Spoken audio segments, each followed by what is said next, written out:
ఆదిలాబాద్ జిల్లా ఉట్నూరు మండలంలో 41 కోలాం తెగ గ్రామాలకు ఇందిరమ్మ ఇండ్లు పీఎం జన్మన్ పథకం కింద ఇండ్లు మంజూరయ్యాయి. ఇండ్లను నిర్మించుకోవడానికి ఫారెస్ట్ అధికారులు పర్మిషన్ ఇవ్వలేదు. అటవీశాఖ భూముల్లో ఇండ్లు నిర్మించుకునేందుకు అనుమతి లేదని తేల్చి చెప్పారు. దీంతో ఆదివాసీలు ఆందోళనకు దిగారు. ఇండ్లు నిర్మించుకుంటామంటే అడ్డుకోవడం ఏంటని ప్రశ్నించారు కోలాం ఆదివాసీలు. ఇల్లు వచ్చిందని ఆనందంతో గుడిసెలను కూడా తీసేశామని, చలిలో ఇబ్బందులు పడుతున్నామని చెబుతున్నారు. ఇప్పటికైనా అటవీశాఖ అధికారులు అనుమతులు ఇవ్వాలని డిమాండ్ చేశారు.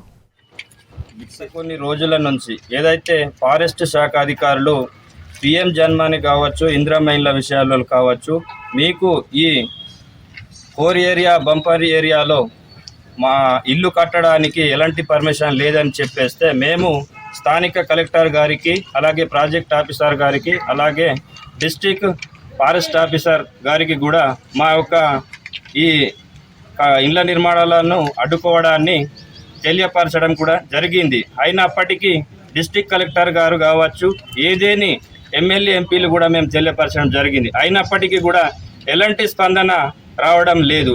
కావున తమరికి ఈ మీడియా ముఖంగా నేను ఈరోజు చెప్పదలుచుకుంటున్నాను.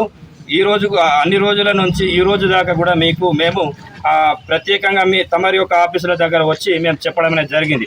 అయినప్పటికీ కూడా ఎలాంటి స్పందన రాకపోవడం వలన మేము ఈరోజు మరొక మారు తమరికి విన్నవించుచున్నాము. మా యొక్క ఈ ఇళ్ల నిర్మాణాలను పకడ్బందీగా అమలు చేస్తూ మాకు ఈ ఇళ్ల నిర్మాణాలు చేపట్టవలసిందిగా మరొక